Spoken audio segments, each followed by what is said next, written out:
Start recording.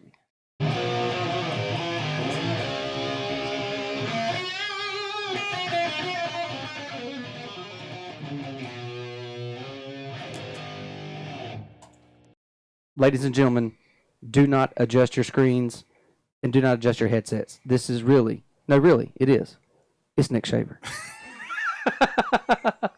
Nick, how you doing, buddy? I'm doing good, man. Doing good. So, literally, it has been, how long would you say it's been since we've laid eyes on one another, or even talked for that matter? Yeah. So I was retracing my steps, and I think, correct me if I'm wrong, I think the last time we saw each other was at Joe Reynolds' wedding. That would be correct. So that would be 17 years ago? I thought they were 11 years ago. Has it been? Okay. All right. Yeah. We'll go. So I was his you came best to, man. You came to my wedding. I did not. Joe misinformed you. That son of a gun. I know. He said he told a great story too. And well, he had me at a disadvantage. Yeah. Fair enough. Fair enough. But dude, it has been literally forever. And did you know that I was told that you were seriously ill and maybe dead? That's partly true. No, obviously not the dead part. Right. I did have a serious issue in 2015. So whoever told you that was not wrong. Well, actually, it was Joe. Okay. Joe reached out to me, and of all places, We've already established Joe's a liar. I mean, 30 seconds in, Joe's a liar. And you're dead. You're dead, Joe, and you're a liar. I'll give you two guesses of what I was doing at the time when I found out you were dead, not dead, and I was trying to find out. Oh Lord, man, I got nothing. Okay, good. So I'll tell you. Of all places, I was sitting in a deer stand. What? Can you believe it? No, seriously? Yes. Okay. So I'm out on a hunting excursion, which, by the way, I don't hunt, as you know, but I'm learning. Well, my learning has stopped. But, yeah, I was sitting there in a deer stand for the first time in my life, and I feel it on my butt. It didn't matter because it wasn't shit around for me to see anyway. Right. And I'm like, what is this? And it's Joe, and he's like, hey, is there any way that you could reach out to Chris Shaver on social media, because I heard Nick is really sick or maybe dead. That's interesting. And I'm like, what? So I am sitting there in the deer stand, and I start looking up your brother on social media. I find him. I send him a message that he's never responded to. Perfect. Yes, and I, like, hey, this is Brandon. I hope you're doing well. Joe just reached out to me. I'm not real sure what's going on. Is Nick okay? I've heard this horrible potential news. Like, just let me know. Here's my phone number. You're dead. So I was going to joke with you about how brave and bold you are to even invite a shaver male on a show called Appetite for Discussion, because we're not really known to be very chatty. Oh, yeah, but you're a great storyteller. But, yeah, I can imagine that was the response. Just crickets. But no, I'm not dead. Like I said, I had 2 TIA strokes in 2015. Damn, dude. Yeah, one was pretty significant. I couldn't talk for like 3 days. Not talk like completely well for 3 days. So your wife was okay with that, though? She I'm not sure which direction she was pulling there. Right, that's fair enough. I always tell the joke, too. Every morning when I wake up, I hear my wife go, ugh. Oh, jeez. She's like, again, This another guy, day. This guy again. You can't have sleep apnea like that rare event one time where you don't wake up. Yeah. Sorry, kids, but the health insurance is all paid up. That's right. That's right. It's for them, though. Not for you, sweetie. I love you. You're the best. So, one thing, there was a story. Well, I'll get to that story. But what is it that you're actually doing now? Now that I do know that you're alive and you're well, and what is it that you're doing now as a professional man? Professionally, Yes. I work for the North Carolina Wildlife Resources Commission as a newly created position, the Angler R3 Specialist. The Angler R3. It sounds like something that Elon Musk would create. It is an incredibly complex way to say my job is to grow the sport of fishing in North Carolina. That's my job. You're day kidding in and me. day out. No, that's what I do for a living So now. you fish? I fish a lot. Fish probably more than any human needs to. So can you write tickets? No. So I'm not law enforcement at all. Oh. So that's one thing. If we got into my work, one I wanted to talk about is, when most people hear North Carolina Wildlife Resources Commission, they think law enforcement, Absolutely. game warden. Yeah.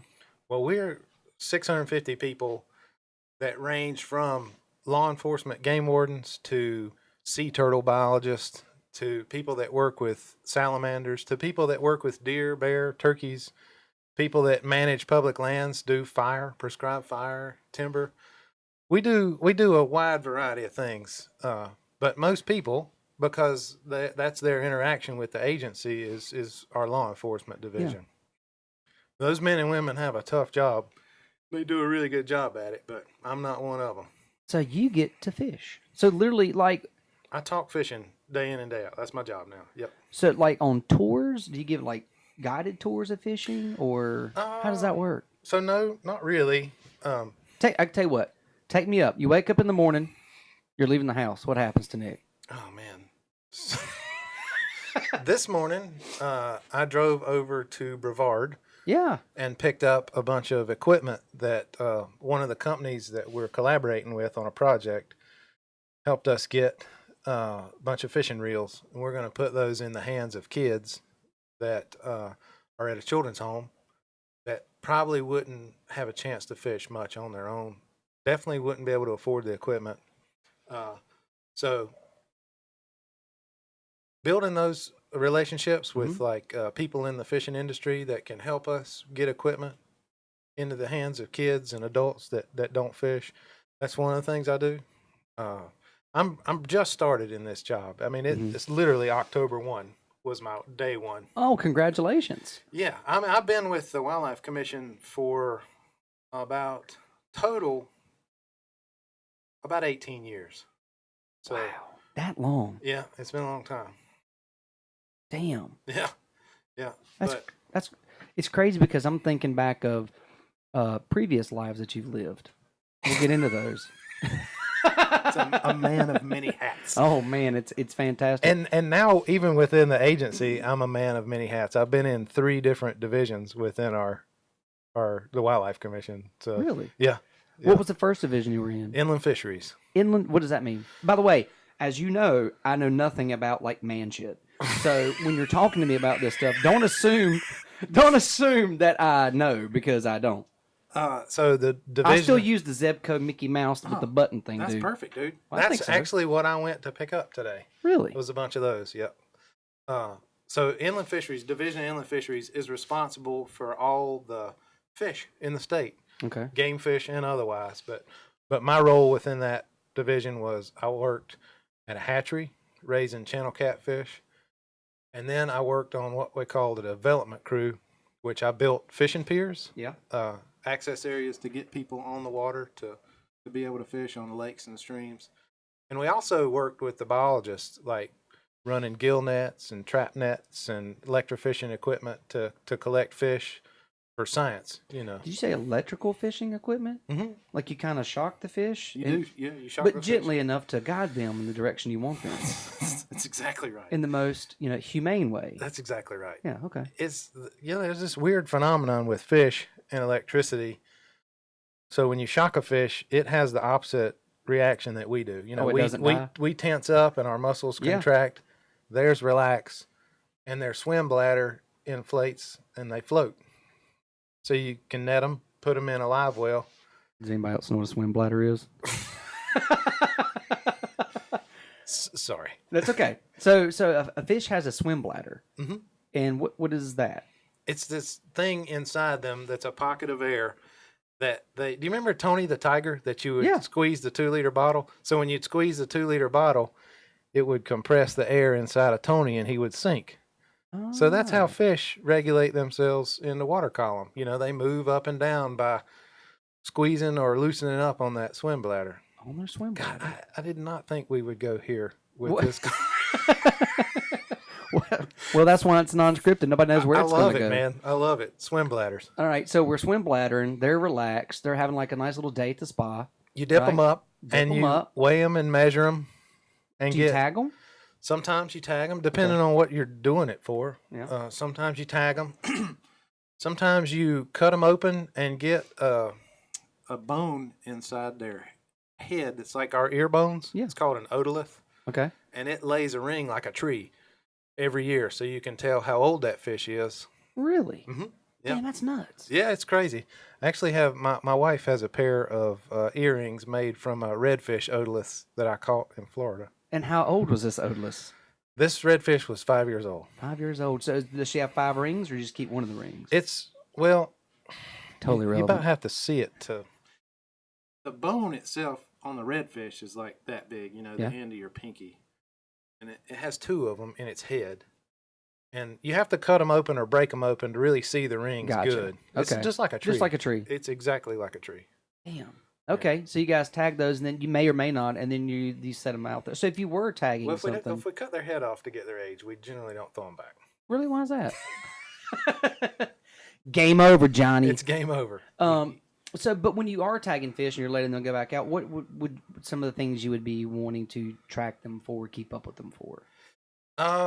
So just right now, there's a study on Lake Norman going on with striped bass hybrids, and they were tagging a bunch of those and turning them back to see, like, to assess how many of those fish that we stock are getting caught. Okay. So you tag a couple thousand, and then there's a reward, like a phone number on that tag, and people call in, say, hey, I caught this fish at mile marker 10 or whatever, and they get an award or a reward for calling that in. Well, it turns out, like, in this particular study, like 90-some% of the fish we tagged were caught. So that means... Is that a good thing? That means that the anglers are catching the crap out of the fish we're stocking. Okay. So it just tells you, like, a percentage. If it was only like 2%, that we would know that they weren't catching as many fish. Right. And we could probably scale our stocking numbers back. Gotcha. Okay. So have you guys, speaking of, Lake Norman and stuff like that, there's been some things in the paper about water and stuff. Do you have to deal with, like, pollution or anything like that with what you're doing per se? Or have you seen a lot of water pollution? It's not really a component of my job. Yeah. So there's another branch of government, Division of Water Resources, that's their primary responsibility. Wildlife Commission gets involved, like, there's a fish kill. What's a fish kill? Like, let's say a factory accidentally let something go into the creek behind their operation. Never happens, but say if it would. And it, hypothetically. Right. And it kills all the fish in that creek. Okay. That's a fish kill. Gotcha. And are you allowed so many fish kills before you get in trouble? No. No. Because I know, like, if you're working in the hospital, you get 2 kills where you get written up. What? No, I'm in the wrong line of work.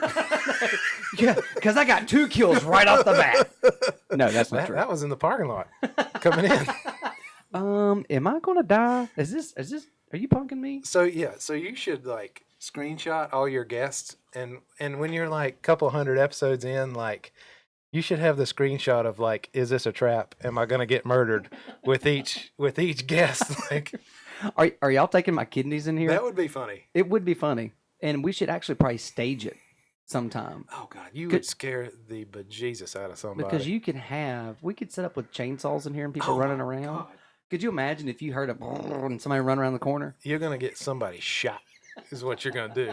Because somebody's coming out firing. It might be worth it. Whoa. Okay, so, sorry, back to the fish kill. So if a company accidentally releases toxin into the water, fish kill, you guys, or that department of the government would come in and clean it up or research it or whatever. Yeah, it's more or less figuring out the number and what kind of fish were killed. I gotcha.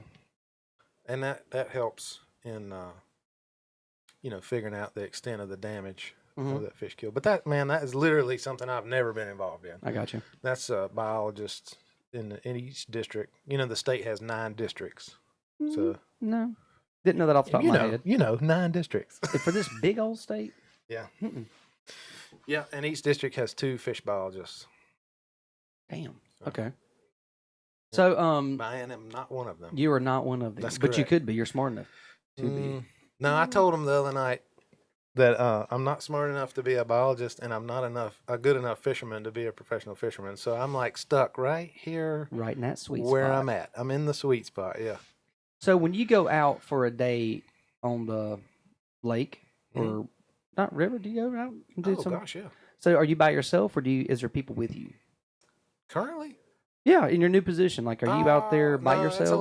lot of by myself time. A lot of And okay. I'm not really fishing with my job. It's not as romantic as it sounds. Sounds very Uh, romantic. I'm trying to encourage other people to fish. I'm trying to set up scenarios and partnerships and relationships that make it easier for other people to fish. I got you. Yeah. So, is there a program in schools that you guys are involved with, or is there something in the future? Because we went to the same high school, Statesville High School. Mm-hmm. Nobody talked about fishing, Right. right? I don't even think there was 4-H at Statesville at the time, was there? No. And there was no hunter safety course. Zero. So, if you weren't exposed to it, if it wasn't a family event or something that you did growing up, you were not exposed to That's it. correct. So That's called lacking social support in our circle, the I gotcha. R3 world. You don't have social support. right, I call that man skill. Along with they got rid of shop after my 8th grade year. Right. All right. So Right. the good news is when we hang stuff in the house, my wife does it. Perfect. Got it. Right. And she's changing the oil. I'm kidding. I like it. She could. She's way smarter than I am. Oh, mine too. But Mine too. So but how are you guys bridging that? Is that something that's on the horizon for you guys, integrating into the schools? Yes. Yeah, that is definitely in the works. As a matter of fact, I've got, I met one contact a couple weeks ago. She's highly interested in developing an after school program to go into schools and teach kids basics, casting, knot tying, fish ID, Yeah. So that's on the horizon for sure. And do you do a lot of bank fishing, or are you in the boat when you're fishing? Personally or Yeah. at work? Well, we'll go with work. At work, most of it's from the bank. Okay, I was say they give you a boat. Not yet. Well, you got to but talk to the right We're people. working on it. All right. Because I'm letting you know, we're trying to encourage people to come out and fish off the bank. We got to get in the boat. That's exactly right. That's right. But for like kids that have never fished before, it's a whole lot easier to help It's a them good place to start. standing on the grass, cast into a pond. Right, because the last thing you want is, Johnny falling in or Brandon falling in and drowning Oh my gosh. off the boat. Yeah. Because, by the way, I'm not a good swimmer. It's career ender. Right. So apparently you only get one kill. I got it. That's it. So, Mr. Shaver, I saw in your reports that you lost your guest today. That's frowned upon. That is highly frowned upon. Yeah. So you go out, you're fishing, and you're mostly by yourself. And are you doing research while you're out there, or you're just out there fishing, like hanging out? So, it's more about, I'm more of like a salesman. So imagine that. So like You're alone. well, like a traveling salesman. I got you. Okay. So I'm going to a group, let's say Trout Unlimited. Mm-hmm. And I go to a Trout Unlimited chapter meeting. And I say, hey, how can we partner? Let's build this concept together. Like, let's create a fishing event that you guys man. I'll get you the equipment and the resources that you need. I'll make sure the fish are in the place stocked before your fishing event. Mm-hmm. And you guys provide the manpower Okay. and the time. That's one real life example of something that's just happened. So as one person, traveling around the state, I don't think I can hold enough like lessons to make an impact. I don't think so. Nationwide last year, 9.1 million people stopped fishing. Stopped fishing? Stopped fishing. Yeah. Like, I would imagine fishing itself was on the decline. It is. But it sounds like it's on a severe decline. So that's a little bit of like a voodoo number there. 9.4 million people started fishing. Oh, so it was a net of 300K. Yeah. But long-term trends, 10 years ago, there were 3 million more people fishing than there are now. So long-term trend, you're right, it's down. Right. And with hunting, it's even way worse. Oh, for sure. Way worse. So for fishing, I can understand hunting, especially in the climate that we live in and the perception that we have and is given to firearms. Mm-hmm. But what fishing, Why? Why do you think? Why do you think fishing is down? So there's this group called Recreational Boating and Fishing Foundation, Hmm. or RBFF, and they they do an annual report on this kind of stuff. They keep these numbers, and their report just came out, and the number one reason for people to stop fishing or walk away from it was lack of access. That's the number one thing listed. Okay. Well, So I think that, and this goes back to my job. I don't think in North Carolina specifically there's a lack of access. I don't think people are aware of the opportunities around them. right. So that's my job, is to make people aware of the opportunities that are around them, because we have a tremendous amount of access to Yeah. public water in North Carolina. Oh man, I mean, just in Iredell County alone, Right. you know. Exactly. But I could see part of it's a lot of laziness too. There is some component of that, maybe. Yeah, yeah. People Taking the like time. instant stuff. Oh yeah, I mean, can you imagine someone trying to take someone today, or the video game or the cell phone out of a kid's hand and putting a rod in it and saying, "Watch that bobber for 2, 3, 5 minutes," and nothing may happen. That's the challenge we're up against for Yeah. sure. You know, but there's hopefully there's a shift happening in the near future of kind of steering the younger generation away from the devices That's- and putting something else positive and creative and showing them the outdoors I see it and coming. options. I think so. I There's predict it's actually a guy that I used to work with. He lives out in California, and he has started an entire platform called America Offline. Yeah. He's a baseball coach, and they have camps and all this kind of stuff where they don't bring the devices, and they teach them how to, actually have social interaction. Cool. He actually may end up coming on the show. I'm gonna reach out to him here and see if we can do like a Skype or phone interview or whatnot, and learn more about what he's doing, and maybe people can listen to that and incorporate it into their homes or into Yeah. what they're doing with kids and interacting with them. Yeah. I think people want something real. Yeah. And I was thinking about this on the way down here. Like, if I had to explain like why I love to hunt, for instance. Mm-hmm. So imagine like you're an ancient man, walk with me back 5,000 years. All right, I'm with you. You only had to worry about a few things. Like, do I have shelter to get out of the rain, stay warm? Mm-hmm. Is something going to eat me? And can I eat today? That's Right. it. That's really all you worried about. Pretty much. So when that ancient man harvested an animal or caught a fish, there was this like chemical endorphin thing that was like, I'm going to live through the dang day. That's right.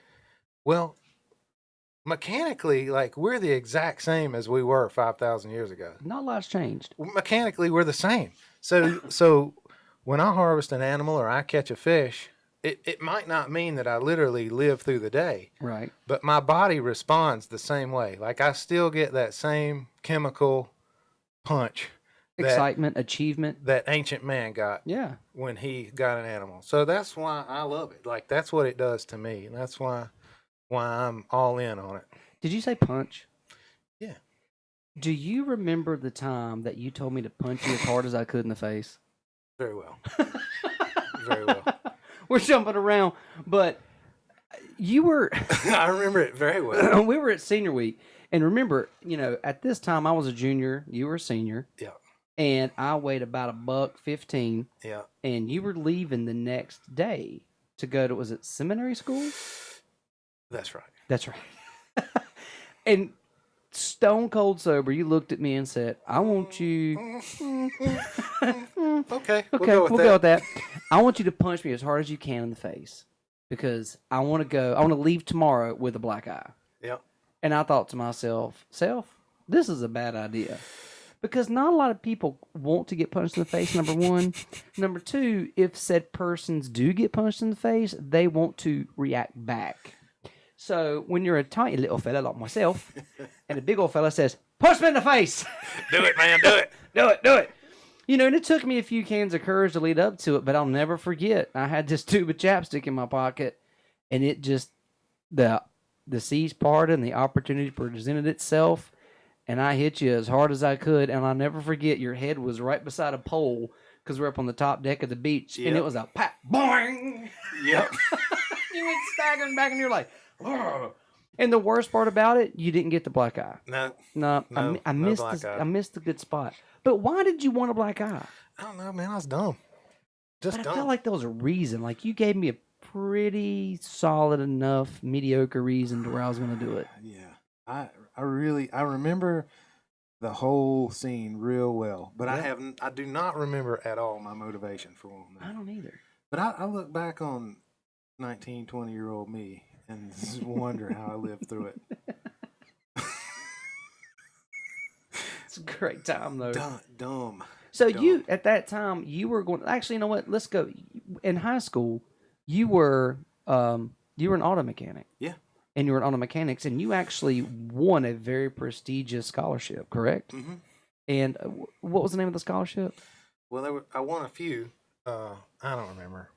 Many Was of it them. one to Ford or somewhere? Yeah. Well, so yeah. So me and a partner won state championship with Ford and AAA. They put on an auto mechanics contest, and we were the North Carolina champions. We actually went to Washington D.C. and did auto mechanicking on the National Mall, where it's what Ford bugs these brand new cars. They were Tauruses at the time, Mm-hmm. so they intentionally bug these cars and they won't start. Okay. And the contest is to find all the bugs and get the car running and move it. The team that does that first wins. Yeah. So we won North Carolina and went on to compete nationally at Washington D.C. And do you still? So you went on to compete, and how did you guys finish up in Washington? Not well, like No. middle of the pack. I don't remember. Okay. Mid So- pack. So then you came back, and then you were awarded several scholarships to go, and you were going to go out of state to school. Is that right? Yeah, Nashville Auto Diesel was one of the places that I could go to. Wyoming Tech was another one I could have gone to. Central Piedmont Community College was another one. And as talented as you I were decided and not to still do that. are, yeah, and could go to school for free. Why did you choose not to do that? I just told you 19-year-old Nick was dumb. Yeah, but now you're fishing all day, so I think you've made some good choices. Yeah. Yeah. I mean, we got there. Like you've smiled the entire time I've seen you. You got sun-kissed face. We You got wouldn't- there.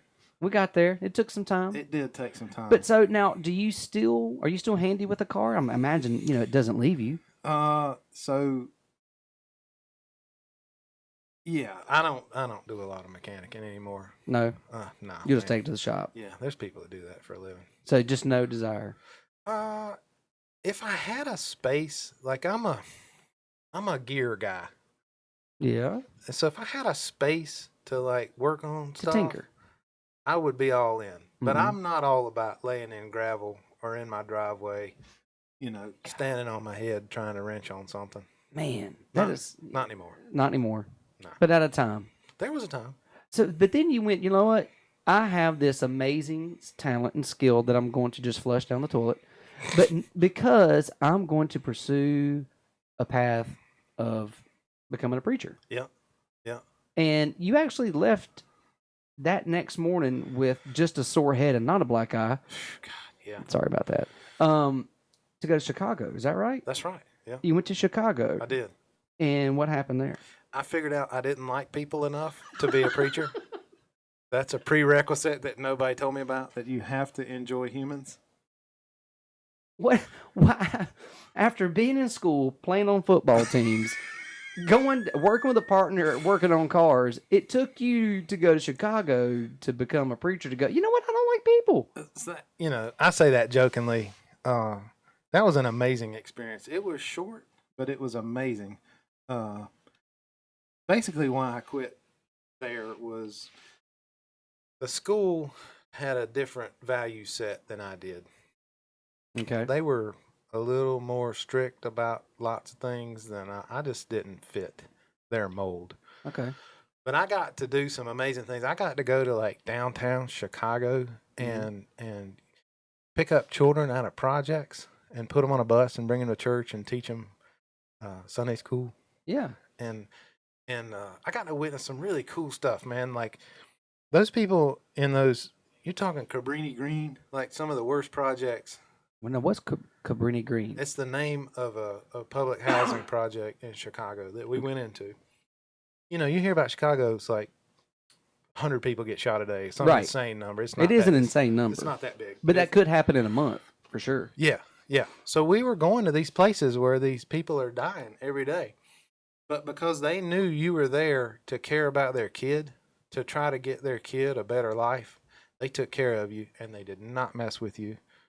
If you had a tie on and a Bible in your hand, man, you were good to go. Really? Yes, absolutely. I have been escorted to the end of a block by one gang, and their rival gang meet us on the other side of the street and walk us through that part of the neighborhood, and them not monkey with each other or mess with each other in that interaction. They were just taking care of us because they knew we were there caring about So their kids. even though they live by a different set of rules and different code than most people in society, they still saw what you guys were trying to do and respected what you're doing enough, That's and then right. had enough respect for each other in the situation not to bring up stuff that doesn't matter. There you just would not believe it, man. It was amazing to witness. Amazing to witness. And you would do that? Yeah. Yeah. Like on a daily basis? A couple times a week, yeah. Wow. Ever, never, ever, you had to, the first time you were there, you had to have been ready to shit your pants. It was intimidating. You know, It was intimidating, good old to say the country, least. country white boy from Statesville goes up into the projects of Chicago Yeah, to go help some kids. yeah. Yeah. Like, that's stuff you read about, you would think you'd read about in the paper. But I mean, it did a lot for my faith to Yeah. like be in those moments and see that stuff go down. But it also did a lot For me as a person, and like it made me not really afraid of many situations, you know, Right. to like be comfortable. around anybody. But you know, the other good thing too, though, that if I think about it, or sitting here thinking about it, is even though you're in the situation that would be uncomfortable, to say the least, for most people, it still makes you see that there's still good in humanity and in people, Everywhere you go. regardless of how the situation is or what their situation might be. That's exactly right. There are good people everywhere you go. Except if you're Jeffrey Epstein and the guy that was in a cell that day. He didn't kill himself. I digress. But yeah, so it's I got nothing, but that was awesome. but what an experience that would be for you. And how old were you at the time?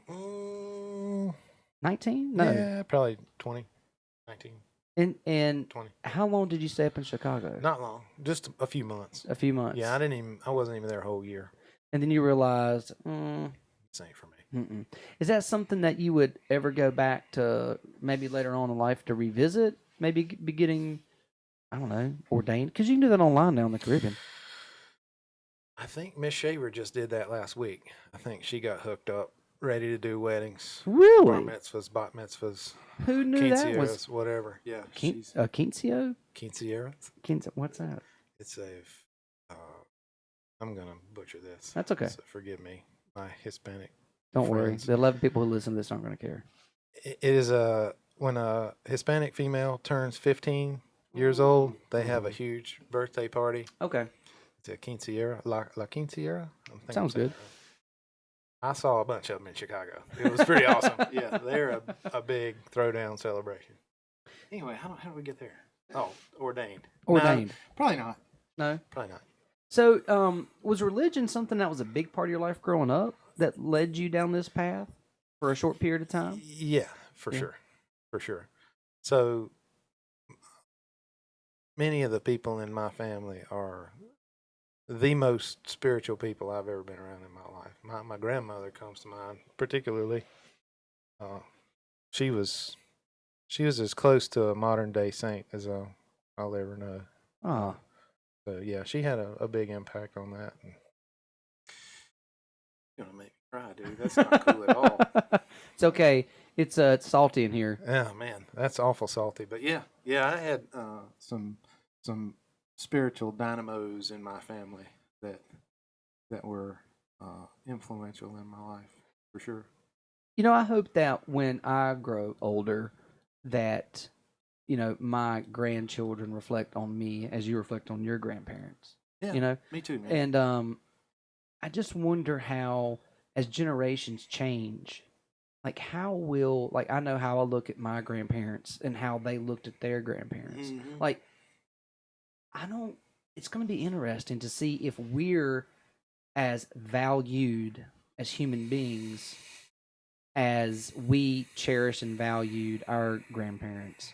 I almost wonder if it gets watered down the older we get in the generation, the separation, like family values. You know, there's not a lot of people that still get to go to grandma's because grandma lives up the street from them and they make homemade biscuits and they Yeah. pick the garden together and do that kind of stuff because that stuff is fading. So that community camaraderie, the family values disappears. So that Yeah.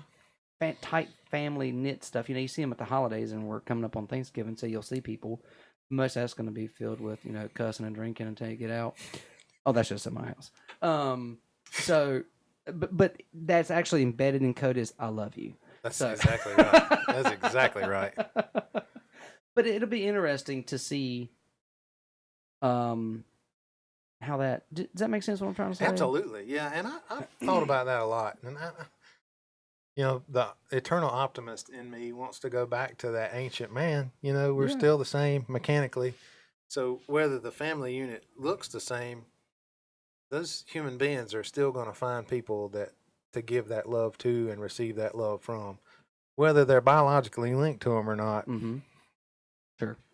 It might be their buddy that lives down the street or that they share a hallway with, or, you know, they're going to call them family, you know, and they may look up to them like me and you look up to our biological Yeah. links. I don't know, man. I think it looks different, but I think it's the same feeling. It's the same human experience. Yeah. I think you're right. You know, one thing I'm trying to implement with my family is making time and doing like family vacations Mm-hmm. and you know, incorporating as much as that as we can. Because as we get older, you know, our extended family dwindles because people pass on. Yeah. So it's important that they know those people too before they. Just lost my first parent this year. So that's my stepmother passed away in April. Well, damn, I'm sorry to hear that. Well, thanks, but that's a new chapter in your life when you start thinking about that. So, Very much so. so we have drug my little girl all over Hell's Half Acre, trying to expose her to life experiences, and Does she like to fish? she does. Yeah. She does not as much as her dad does. Right. which- Well, You know, the last fishing trip we ended up spending more time pulling a metal pipe out of the creek bank than we did trying to catch fish, but it was just as fun, of course. just as impactful. So Now, does she like to hunt yet, or she does like she does to like to hunt? Yeah.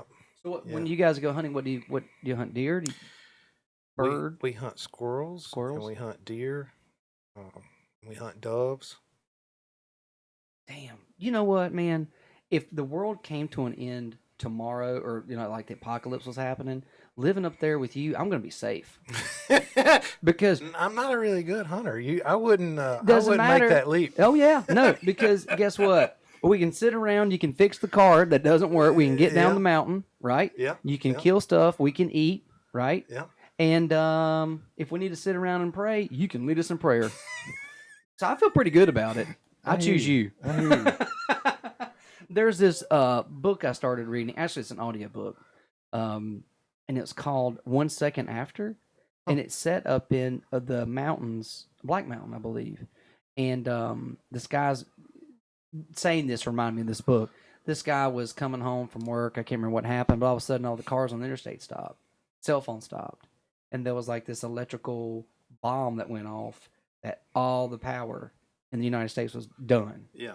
And it was like, you know, no one really understands what's going on. People are outside of the car. They're annoyed because traffic, you know, and this guy figures out this is not what everyone else thinks because his old 1978 car that he just happened to be driving that Huh. day was still operating. Nice. And then other people started to figure out, why is his car? And then people are looting the drugstores, trying to get their insulin and this and that. And then, honestly, it started becoming a little too real, so I've hit the pause button on that audiobook. Yeah. Because then it's like, how far away are we from that? Something tragic like that happening. Dude, a breath. A breath, right? A And then you breath sit there away. and you think, okay, well, what do I have in my home? Do I have enough stockpile of water? You know, non-perishable items. Do I have guns? Do I have bullets? Because Mhm. people are now starting to come to your house Mm-hmm. to take food away from you and your family to survive Mm-hmm. and do other bad things. So now it's like, Yeah. dude, what? Now what? Yeah. It's a whole nother issue. Jeez, dude. Just took me to a very dark place. So I was picturing that dystopian society you just described, Yeah. and like the government like suppressing like propaganda, and when I walked in here, I was like, this is like the guerrilla radio station that they're getting out the resistance message from. So picture that in your head. That's where I'm sitting right now. It is funny because a lot of people say, man, this is like Wayne's World in here, but you have taken a different approach, and I appreciate that. Yeah, it's like the guerrilla radio fighting the man, across the airwaves. What was the movie with oh God, what's his name? John Krasinski and his wife was in it. It was like a year or two ago, where there's aliens, Dude, I've been. but they can't talk because aliens pick up on noise or vibration. Yeah. But they have like this underground where he's fixing like his daughter's hearing aid Mm-hmm. and trying, but they have a radio station or they're using like this communication to let the government know where they are. Cool. But it's even more of them coming. Nice. Yeah, I think it ends bad for them. Yeah. I don't get to see many movies or TV. We don't have TV. I kind of live in a rock under a You rock. don't have a TV? I mean, we have a TV. Right. We don't have cable. I got you. So you Huluing, you Netflixing? My daughter Netflix There you go. watches Netflix. Yeah, I occasionally get to watch some programming on, but not very. not very often. Yeah, I kind of live in a hole, man. No, it's good. I'm disconnected. It's great. As you know, I just joined the world of social media like a month ago. Well, you know what? I want to ask you about that. Yeah. So, as someone who's just joined social media, how has it treated you? It has been, well, an hour in, I was asking my wife, like, how do I not see this person spew this negativity Right. anymore? And that's what it's become. So she showed me how to purge my stuff from those folks. Once we figure that out, it's been amazing because like it's this coolest thing. Like I was sitting in the parking lot waiting on you, and Eric Stremecki sent me a Shut message up. on Facebook. Right? Eric Stremecki. Right. That's mean- the coolest thing ever. That's the coolest thing ever. So, Eric Stremecki was our principles of technology teacher in Best high class school, which, ever. by the way, he knew I didn't belong in there. Yeah. But he knew it, and I knew none it. of us did. No, you and Joe did well. You know, the only thing I really got out of that was 10.5 beers equals a gallon. So, I mean, what else do you need to know? well, I'm not really sure how that really panned out for my life, but, there's probably some really shit about AC, DC current I could have really picked up on in there and, some cool shit to use. But Mr. Stremecki was so cool. Like, he realized, like, I was a village idiot, but never made me feel too dumb. Dude, He was best a smart class, best teacher ever. ever. And he reminded me of the principal from Ferris Bueller's Day Off. 100%. 100%. Such a cool dude. Remember that he lost his shit one day on somebody. Like Mr. Stremecki and his pocket protector really lost his shit. It might have been when we were singing "Working on Chain Gang" with Christian Womble and the whole 9 yards. You remember this? I don't. So No, I've got an 8 gig memory, so it's all right. I have lots of things that I don't remember, but I definitely remember this. So we were like lined up. He's trying to teach, and we're completely ignoring him. But we've got this like a cappella singing group thing going on, singing "Working on a Chain Gang." It was amazing. That might have been the moment where he lost it. it was that or somebody was in the hallway goofing off or something. I don't know, but that man lost it. But very smart man. He had so much patience for us and so much tolerance for our Shenanigans. BS. Yeah. Was it me, you, Joe, and Christian in that class? Adam Sloan was in there, I think. Yeah, there were some definitely smart kids in there. Oh, yeah. Yeah. Was Chad West in there? I don't think so. Was You- Griggs in there? Richard might have been in there. Maybe. Maybe. I don't know. Andrew? Moose? Moose? Maybe. I don't know. If anybody is listening, you were in that class, put it in the comments. Oh, man, yeah. Straight up. We should have Principles a of technology. Principles of Technology reunion. Oh my God, that would be amazing. That's the best idea I've ever heard. Well, I get one a quarter. We'll get Stremecki down here too. Man, where is he? Do you know? He's probably in the Upper Peninsula. Like, He should be retired by now. I feel sure. You know, because even Mr. Eads is retired. If he's not, he Remember should him? be. Yeah. Oh Yeah. yeah. Another great human being. Yeah. Unbelievable. So now I want to go back to you fishing some more though. Yeah. So now, what is someone like? Who is an entity or something that you would like to reach out to, or is there other podcasts maybe that you're doing or have been involved in to help get the word out? That's funny. So I thought this was going to be my first podcast ever. Yeah. But a weird series of circumstances landed me on another podcast last Tuesday. There's two professional fishermen that live in Shelby. One's named Brian Thrift and one's named Matt Airy. They do a podcast called Let's Talk Fish. And Matt Airy is a friend of a friend. He's also a friend of Joe Reynolds. It's a tiny little world we live in. It is. Anyway, they invited me to come on their podcast and talk about my job in the Wildlife Commission. And so I did that last Tuesday. And they have a huge footprint in the bass fishing community. So that podcast since Tuesday has already been listened to 4,000 times. So Damn. Well, we're not going to get those numbers here, but we're working on it. It'll be 5,000 in 3 years. So, what is how do you know that your program that you're now running as the R3 angler, did I say that right? Yeah, you did. Thank you.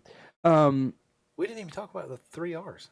No, well, that's dropped coming. The ball. No, totally it's dropped the coming. ball. It's back here. Don't let me forget it though. God, you're good. Text you're me. good. How do you know that your program is successful or it's doing what the hope is that it will do? I wish you wouldn't ask that question. You're I don't know. So that's one of the things we got to figure out. So this team just got created. We have an R3 specialist for hunting, fishing, shooting sports, wildlife watching, like bird watching and stuff, and outdoor skills. And they're trying to hire a strategist for this team. So that strategist will figure out our efficacy, figure out if what we're doing is working. There's the obvious measure of, do license sales go up? Yeah. Do we sell more fishing license? Do we sell more hunting license? Are more people coming to our shooting ranges? Gotcha. That's the obvious metric of success. But really, to me, the more important metric is like impact on people. Like, are we exposing more people to conservation, thinking about clean water, thinking about why animals matter and why they're cool to have around? And, you know, those are sort of intangibles, hard to measure. So, you know, I wonder too, if speaking of clean water and for animals or whatnot, I wonder if any of the streams, or if you've noticed it, or if it even happens here in the mountains of North Carolina, like illegal marijuana growing where people are diverting the water to the crops. Like, obviously we know people grow their weed. Always have, always will. But I just wonder if they're large crop growers, or even, hell, I don't know, the cartel is growing in the mountain somewhere, but they're diverting the clean water to their cannabis plants. So that's not something that I've seen or experienced or heard of, but it could indirectly impact you in the fishing downstream. Yeah, that's right. Anytime you divert a stream for any purpose whatsoever. Does that happen often? It happens some. Naturally or purposefully? I don't know, purposefully. There's some people that move water. And what would be the reason for people to move water? If they want to fill up a pond or start their own hatchery. Is that illegal? It's not illegal. There's just channels you need to go through that professionals need to guide you through the process so you don't impact the world around you. Gotcha. Negatively. So in my former job that I just left end of September, I managed 4 crews that did public land management on our game lands. Okay. About 500,000 acres we were responsible for. 4 guys are responsible for half a million No, acres? 4 crews. 4 crews. Yeah, How many? I supervised about 20 people. 19 people at the end. 19 people for how many acres? About half a million. That sounds like We're understaffed. yeah, a lot of square acres for Yeah. a dude. Yeah, that's right. Understaffed. But we had a lot of marijuana growers on the game lands. That's pretty common. So if you were to come across marijuana growers, Get out. seek shelter. Step 1, get out. Step 1 is get out. Yeah. And I guess you have to report it. Oh, yeah. Yeah. Gosh, yeah. Yeah. Damn. That's It helps to have colleagues that are law enforcement that Sure. deal with that kind of thing. So you guys come across something like that, you let the appropriate authorities know, and Yeah. then would they need your assistance to go find that? if it was- Occasionally. Occasionally. Hmm. We do help them occasionally. Damn. So not only do you fish, but you're also basically a DEA agent. Pretty much. Yeah. We did the coolest thing that I'm going to miss a lot from that job is we did a ton of prescribed fire. Now, describe what a prescribed. I think I know, but just tell me. So a prescribed fire, a lot of people call it controlled burn. Yeah.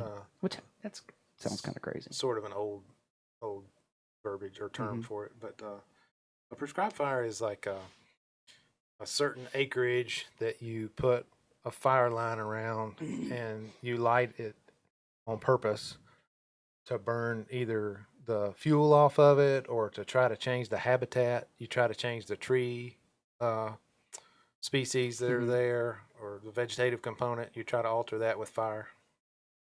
But what you guys are doing, I mean, like we see the wildfires in California, what seems to be every year, but Yeah. all the time now. Yeah. But some of those burns are a controlled burn, so to speak, because it's necessary, Yeah, that's right. right? Yeah. So, I've never understood how you guys set the woods on fire, but yet you control it. That's the coolest thing ever, man. Yeah, how do you do that? Well, you don't really control fire per se. If you do it enough, especially in a specific geographic area, like the mountains of North Carolina or the Piedmont of North Carolina or the coast of North Carolina, fire behaves different in all those environments. But if you do it enough in the same environment, you kind of learn how fire behaves. You kind of learn what makes it burn hot, what makes it burn cool, what makes it run, what slows it down. And So a fire can burn cool. oh gosh, yeah. I mean, relatively speaking. Well, yeah, I don't mean like ice, but Yes, relatively speaking, for sure. Yeah, yeah. You can absolutely heat a prescribed fire up, and you can burn it cool. Yeah. damn. So what do I have to do to come with you on a control burn? You can't. There's a stack of paperwork. It's like buying a house. Nah. You just sign it for me. Yeah. It'll work. Uh, Push it through. We might can make that happen. Yeah. But I'm out of that world now, so I mean, Are you really? You Not- got 3 letters behind your not name. completely out. DEA. You can do what you want. it's neat to witness. It really is. The only down part about like being a volunteer and coming sort of as a spectator, not really spectator, a volunteer is a lot of times we're there for a long period of time. And if you're not going to be active at it, Yeah. so it's kind of boring. I don't know. It'd be interesting to see, like, the hot burn, the cool burn, It's cool, the man. wind shift, and how you deal with it. Because to me, not understanding, it seems like the fire could get out of control very quick, and then there's that oh shit moment where Oh yeah. we are this close to having a problem. Oh, we've had them. And how do you? Water hose. I feel like it's not going to do it. No, you fight. You've heard the term "fight fire with fire." It's a true statement. It's true. You fight fire with fire. So you set another fire to fight that fire. That's right. Yep, that's right. But it just doesn't. My brain can't wrap around it. So yeah, there's like weeks, if not months, of schooling and experience that go into sort of understanding this. But so like if a fire jumps over our fire line, like a road, a gravel driveway is a good example of a fire line. Okay. Fire can't burn that gravel or the soil underneath it. Okay. It has to burn like grass and leaves and sticks. Think Fuel. about fuel. Yeah, Mhm. your fire triangle. So you're trying to remove one of the 3 sides of your fire triangle. Most of the time it's fuel when you're out in the woods. Mm-hmm.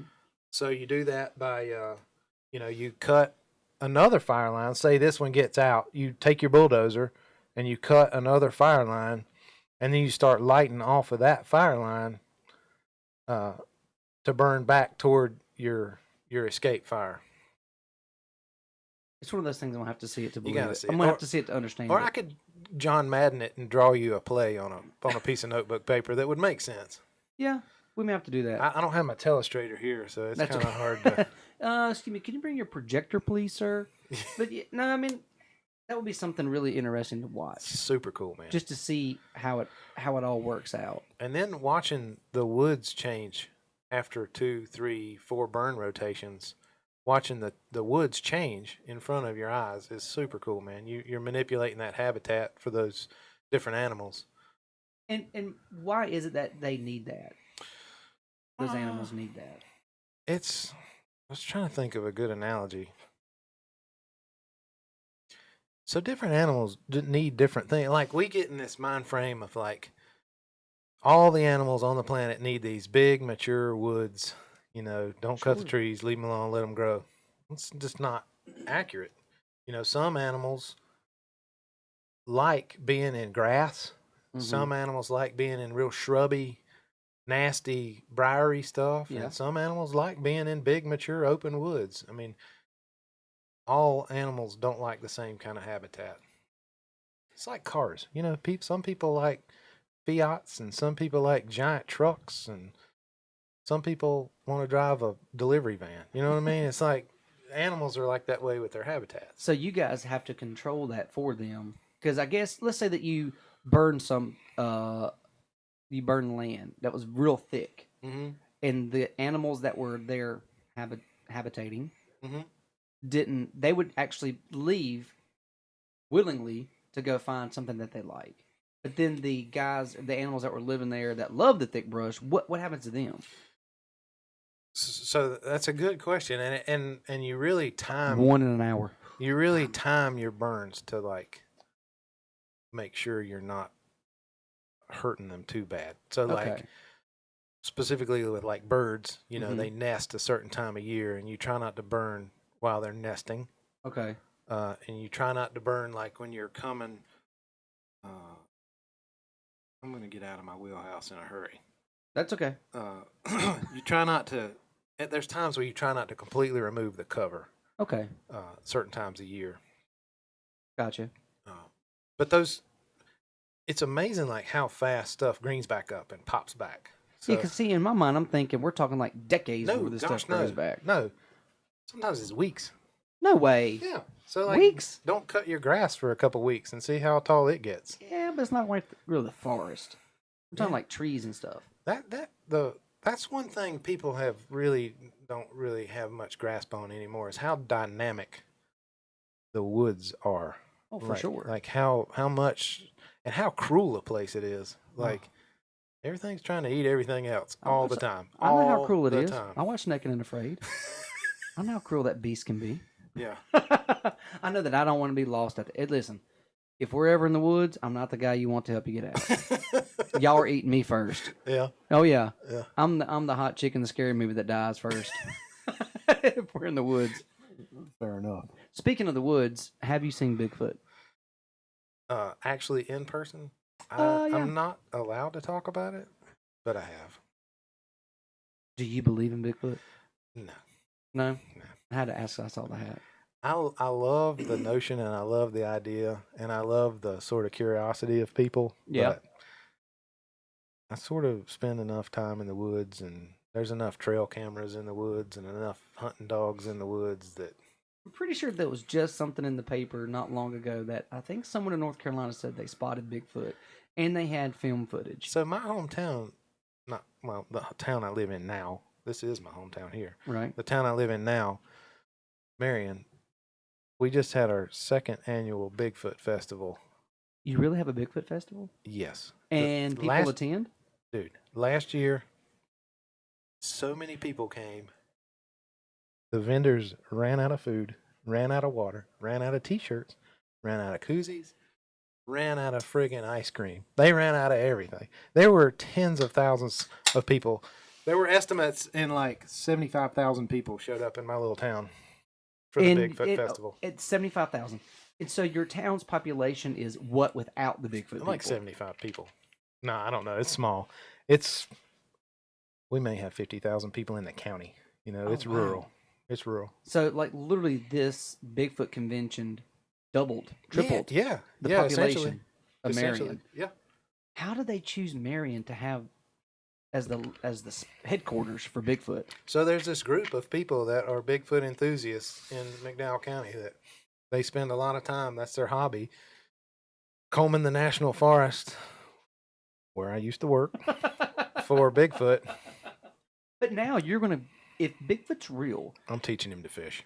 right, you're going to see him because he's got to drink water. Exactly. Right. So really you're luring Bigfoot to you. That's my plan. Same thing goes, this is going to get this studio burnt down, but same thing goes with mountain lions. They're not real? We don't have them here. They're real. Of course they're real.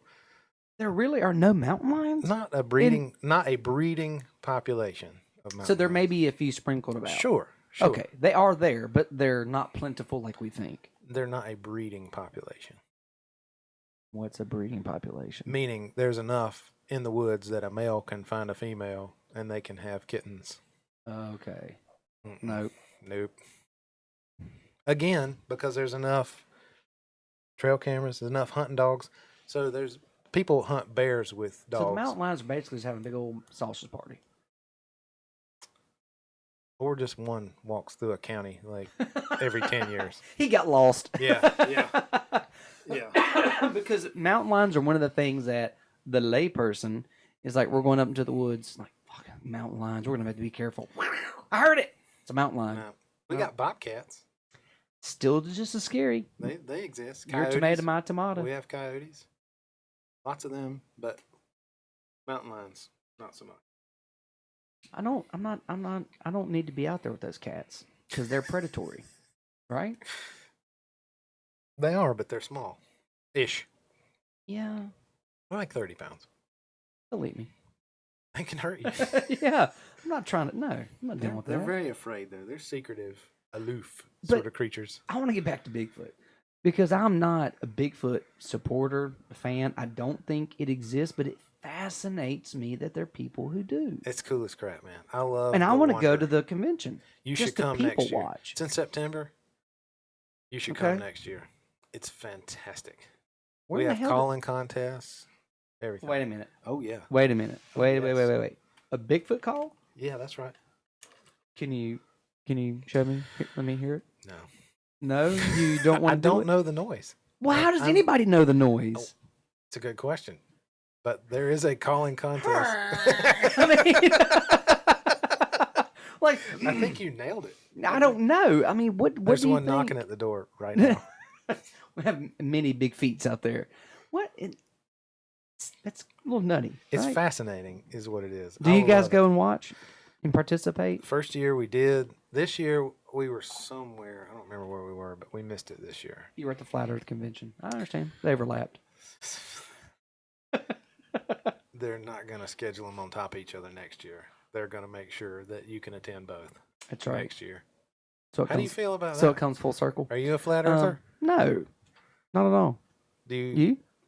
No. A little bit? No. Maybe? no, no, Hesitation? No. No? I'm not.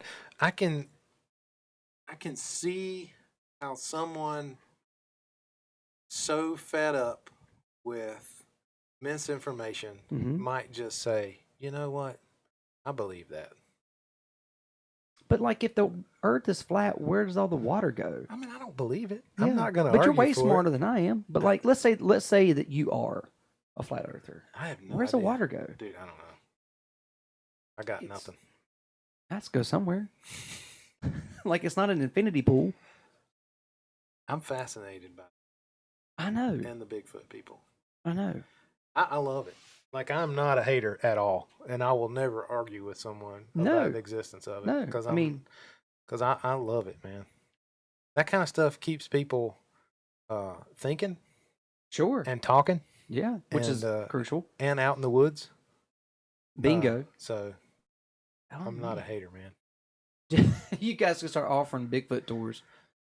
to entice I people to think we come? should sell a Bigfoot hunting license, but that idea got shot down really quickly. Well, maybe a Loch Ness. Maybe you can fish for El Nessie in the ponds, Right? in the lakes. A tag. Sell a tag. For $1,000. That'll help with financing, Right? right? Because you guys are a government-run program, We are a state agency. state agency. Yes. So funding is important. Yeah. So give me 5 minutes for my elevator speech on funding. Being it. This is why we need more hunters and fishermen. So you've heard that they pay for conservation. I'm sure somewhere along the line that hunters and fishermen pay for conservation. It's Yeah. partly true. What is that? Mostly Pinkerton true. 100 something act or Whoa. yeah. Say it again. The Pinkerton something act. Pittman-Robertson. Pittman-Robertson. There you go. Yeah. Of Hunter Ed? Is that where you pulled that from? course. That's amazing. So Bam. Pittman-Robertson on the wildlife side, on the hunting side. Sport Fish Restoration or Dingle Johnson Act on the fishing side. You said dingle. I did say Dingle. He was a senator from I don't remember. It's okay. Anyway, the federal government passed this legislation that manufacturers of fishing equipment, Sport Fish Restoration Act, manufacturers of fishing equipment pay an excise tax on that equipment. So if you buy a rod, a reel, a line, a lure, a tackle box, whatever, there's an excise tax on that, and it goes to the Fish and Wildlife Service. And 100% of that money goes to state agencies like the North Carolina Wildlife Resources Commission to pay for fish work. It pays for those surveys we did. It pays for those fishing piers I built. It pays for those boat ramps we launch our boats at. That's how we pay for the work we do. So it's a user pay system. Same thing on the wildlife side. Guns. Excuse me, I keep burping. I'm sorry. That's okay. Guns, ammunition, Bigfoot meat. Bigfoot meat, all has an excise tax on it that goes to Fish and Wildlife Service that then they turn around and send 100% out to the state agencies to do wildlife work. I'll be damned. So hunters pay for wildlife work and fishermen pay for fishing work. So now I'm not going to bitch as much that I have to buy a fishing license because the money does go to good. So that's the other source. part of it. That's the state part of it. So those acts require a 25% cost share. And the state pays for parts of that cost share with hunting and fishing license. That's state dollars. Not to get too deep in the weeds, but but in a fishing a lot of license people is not don't know expensive. that. No, it's cheap for what you get. And I mean, what's the? It's one of those things where I get it. I don't like it, but I understand it because until taking the hunter safety course and talking to folks like you and other people, so I was like, "What the hell? You have to have a license to go throw a line in the water?" Yeah, but it makes sense. it's to pay for ensuring that there's a resource there to pursue. Yeah, that makes sense. Yeah, because no one. Yeah. Mm-hmm. It's not. Yeah, a lot of people view it like a tax on recreation or something, but Right. it's to tax everything else. it's to pay for the resource to make sure it's there for you to enjoy.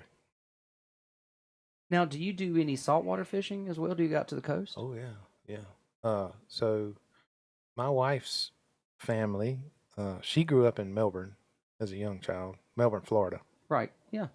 I have a good guy I work with in Melbourne. So, Beautiful place. Oh my gosh. So they have a house down there that we go to a couple weeks out of the year, most years. I do a ton of saltwater fishing down there. I love it. Do you fish off the surf there, or do you go out in boat or the pier? I'm landlocked there. I don't have a boat down there. I keep my boat. I have towed my boat down there to bass fish, Yeah. but I don't tow my boat down there to saltwater fish. Gotcha. So I fish in the surf, fish off the causeways, the bridges that cross the Indian River, Banana River. And what is your favorite? Do you prefer one over the other? Like freshwater versus saltwater? So day in and day out, I fish for bass more than anything. Largemouth bass. Any reason why? I just like the challenge. It's Okay. hard, and I like a challenge. So do you enter fishing competitions as well? I do. Do you? Yeah, Yeah. I fish quite a few tournaments every year. Yeah. No, do they pay? Yeah. They do? Yeah. Oh. I usually win enough to pay for my fishing. Yeah. Man, Jason Lippert is going to be so jealous. Oh My cousin Jay, he loves to fish. Yeah. He just sold his Carolina skiff. Is that right? Mm-hmm. Yep. He just sold it like a year ago. Well, not even a year ago when they moved down to the Mount Holly area. Okay. Yep. Man, there's 2 good lakes right there. 3 good lakes. Mountain Island, Wiley, and Norman. Right there at Mount Holly. So let me ask you this: would you eat a fish out of Lake Norman? if you caught it? Absolutely. Really? 100% yes. It's so funny because so many people say no who live around here now. Still, Yeah. they're like, absolutely not. 100% yes. That's And good to do. know. And do. And do. Mm-hmm. Now, to be fair, I don't let my daughter eat a ton of them. Yeah. Because she's young and her brain's still developing. Right. So that radiation's not good. But Right. 100% yes, we eat them. She does eat them too. Oh, damn. Mm-hmm. Well, good. We can lay that to rest. If a man who knows is eating them, then I feel better about it. I mean, this is Nick, not Nick, the Wildlife Commission. This is Nick, your friend. Do you know what the heck is in that taco from Taco Bell? No, but I'll tell you what, man. After a long night out, They're delicious. 2:00 in the morning, you can't beat it. They're delicious. Mm-mm. I'm taking my chances on that fish that grew up in Lake Norman Over Taco versus Bell. the ingredients that are in the Taco Bell taco. Probably not a bad rule to live by. That's just the way I sort of reason it out. You know, there's someone, I don't know if it would help you or not, but he was on the podcast, Michael Kilpatrick, and he is part of he's a bushcraftsman, and he is part of if this would help you here, I want to correctly, it's the... See one of those superhumans you have on here? Like run thousands of miles and No. like whittle machetes out of rosewood and Now, he brew can't- beer out of like elderberries. And Now, he can't... this is like, that's your shtick. You have like superhumans. Then you got some schmuck that gets chafed walking through Walmart Who, me? on here now. He is a North Carolina Lighthouse Pathfinder youth in North Carolina, and they take kids out into the woods and teach them basic survival skills. Oh yeah, I'm gonna need to know that guy's name. Yeah, so And I will contact. share his contact info with you. Yep. He's here. He lives up in North Iredell. Cool. Super cool dude, but like teaches The good bushcraft, end the of good Iredell. end. If you're what plants you can eat, that's right. How to start a fire, what knife to take, how to have the right spine on the back of the blade is going to be used for Sweet. whittling down. Yeah, I mean we have all kinds of people in here, man. Superhumans. And then there's me. And, yeah, but guess what? When the apocalypse happens tomorrow, you can work on the car, you can lead prayer, and we're gonna eat. You're gonna be disappointed that we can't kill anything or catch anything. We're gonna catch something. If you couldn't catch fish, you'd be out of a job quick. Let's just be honest. That's true. There's an art to that, man. There's an art. There is an art because I can't catch a damn thing. I don't know why. I don't know if my bait's anorexic. I don't know if my bait's too chubby. I don't know what pond I'm in. Like I don't know. So the old saying is there's no substitution for time on the water. It's just practice. Time. You're going out there and doing it. You learn. You just there's little things that your brain picks up on this time, and then it happens again, and you're like, oh yeah, that happened last time, and I made this switch and it worked. Yeah. Just time on the water, man. Let me ask you this too. This is a bigger, broader question, but since you've been out literally in the woods every day for the last 18 years, so to speak, right? I mean, it's a bit of a stretch, but yeah, Work work outside. way more than me. Have you seen the effects of like climate change and stuff like that on what you do? Yep. And in your world, climate change is definitely real. Yeah. And it's happening. Yeah. What have you seen? What's the biggest impact that climate change that you've noticed in your world? So you're gonna put me on the spot. I wasn't thinking about this. My brain was kind of in a different direction.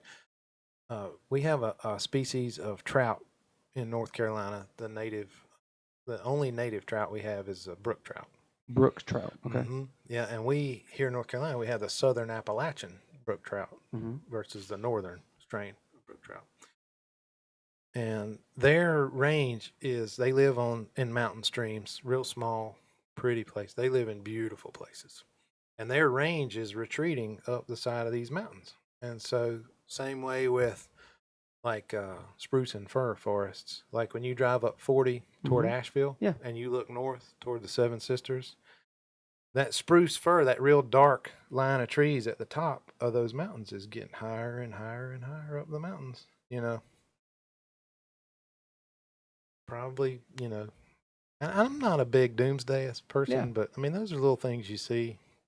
Smallmouth bass are moving up into creeks where they never lived before because the creeks are warmer than they ever have I was been. going to say, so they're trying to get to the colder water. That's when they're moving up. Mm-hmm. Huh. Yeah, it's real.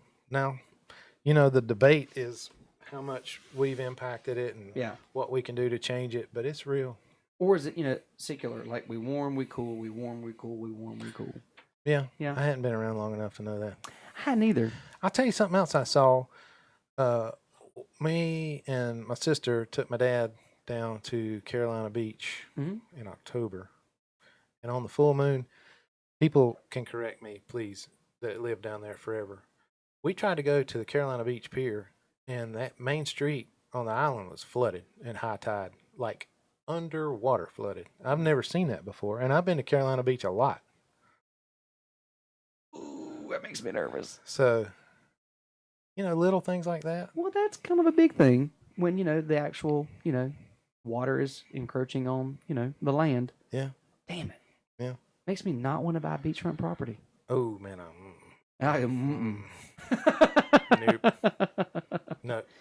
Well, Matter of fact, we were fishing last week. I took a trip down to the Neuse River between New Bern and Oriental, fishing for trout, and my buddy and I were talking about that. There were some houses that were like, "This is the edge of the water." They were like on the edge of the water, like $1 million homes. Like, man, I'd be nervous owning that.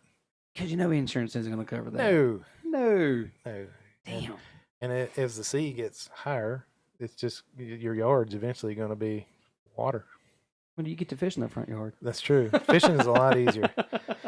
Yeah. I mean, I realize that's not always a popular opinion with everybody, but man, when you're out there every day, you see it. You just start to see stuff. Well, I mean, there's not a lot of people that I come in contact with who are in the environment that you are. I mean, you're outside every day, most of the time, for the last 18 years. So if there's someone who's going to see it or notice it, it's going to be someone like yourself, not someone who's in an office having the fluorescent light suck the bone marrow out of my body. To be fair, though, the other side of that coin is I work with people every day that would sit here and tell you the opposite of that. Like, no. Really? These are natural things, So Right. That's my opinion. Right. Nick Shaver's opinion. I'm open to the idea that there's definitely something going on for sure. Mm-hmm. I just don't know how much of it is our fault, and I don't know how much of it is we're in a warm phase or we're starting into a cool phase or whatever happens. But I definitely believe that we should we should do the best that we can to, try to take care of our planet, recycle, pick shit up out of the parking lot. Yeah, please. Throw it where it should go. Don't throw your cigarette butts in the damn lake. Right. That sort of stuff. Yeah, just little stuff. Try to be a semi-good person.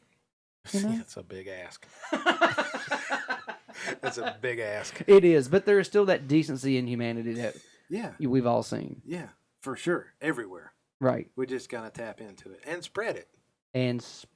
Yeah. That's just it. Yeah. Everybody's so damn negative, and you saw it's interesting.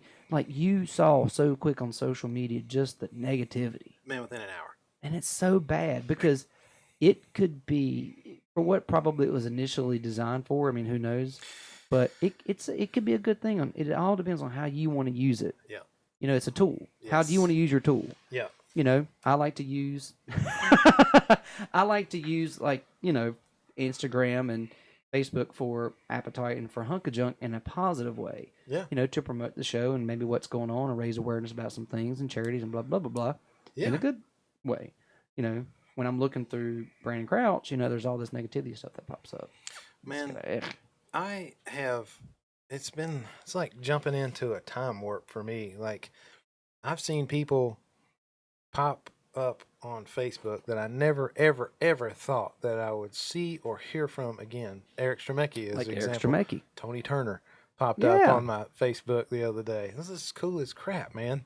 And even like this podcast, like getting to hear when Joe told me about it, I went and like binge listened to a bunch of it, which will circle back to why you and Kevin Head owe me some hours of my life back. Okay. But like to hear Bryce tell his story, Bryce Yeah. Reese and Andrew Moose on here, and then Richard Griggs on here. It's just cool, man. Well, thank you. It's this digital world that I've sort of shunned Mhm. for better part of 20 years has some value.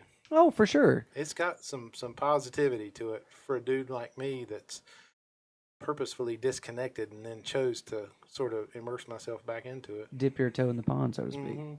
You know, and again, it all depends on how you want to use it. If you're Yeah. using it for something like that, the world could be your oyster. Yeah. But the negativity starts creeping in, and other kind of crap, man. Yeah. It's, you got to shun that off. And I try to be very open to people on the social media platforms, but I noticed two here in particular that whenever their stuff pops up, like my brain explodes, like, and there's just matter all over the windshield and in the house, and I'm like, this last week I looked at myself and was like, you're not a horrible person if you unfollow them, because Right. what they're posting, they're trying to get this reaction for. I don't ever reply, Yeah. but in my mind, I have real less than people have it. Yeah. And it's like, why is that getting to you? Yeah. Okay, so this is what it's Exactly. not supposed to be doing.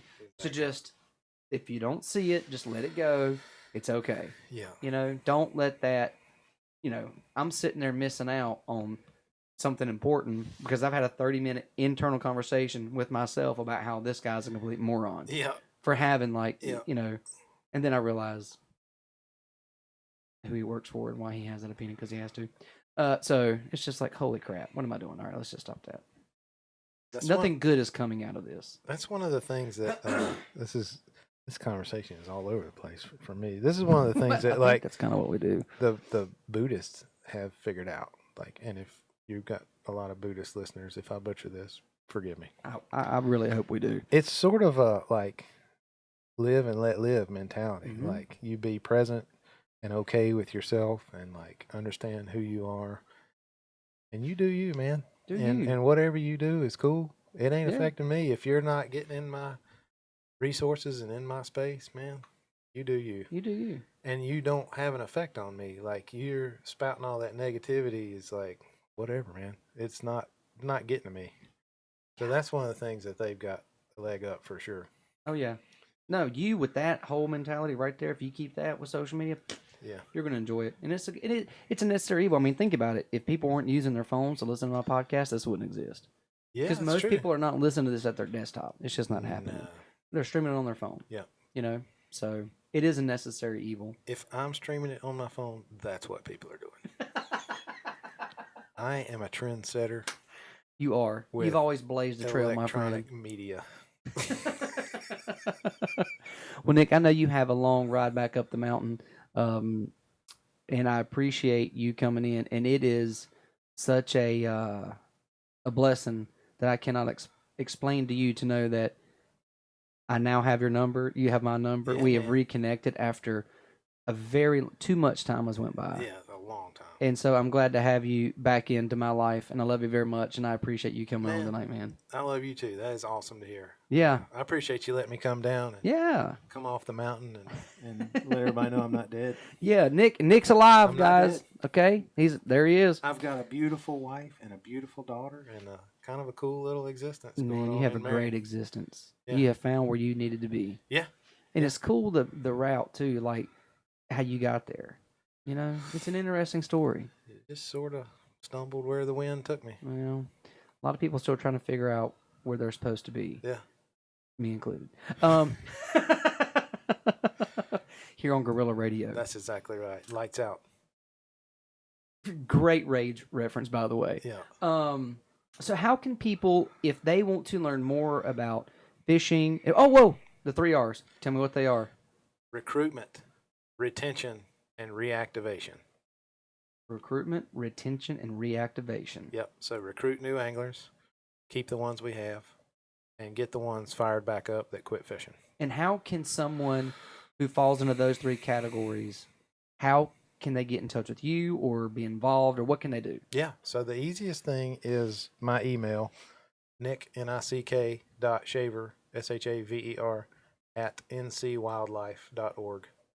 Perfect. nick.shaver at ncwildlife.org. And what I'll do is I will post that on the social media links and on the podcast details, so it will be out there forever if anybody wants to get in touch with you. So, Perfect. again, Nick, I appreciate it, buddy. Yeah, man. Let's do it again sometime, and we're Absolutely. going to stay in touch. Absolutely. And by the way, if anybody is out there who has a friend that you've lost touch with and you haven't talked to them for 10, 15, 20 years, reach out. Go out of your way to find them. Right. Yep. But if you're looking for them, do not go through Chris Shaver. Don't Okay. call Chris. Don't call Chris.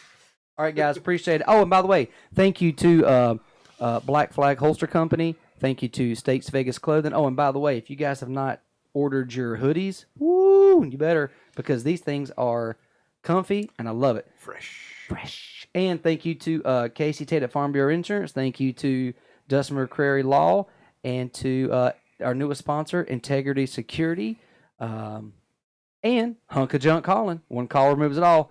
Thank you, guys, and we will talk to you next time. Gotta find this thing.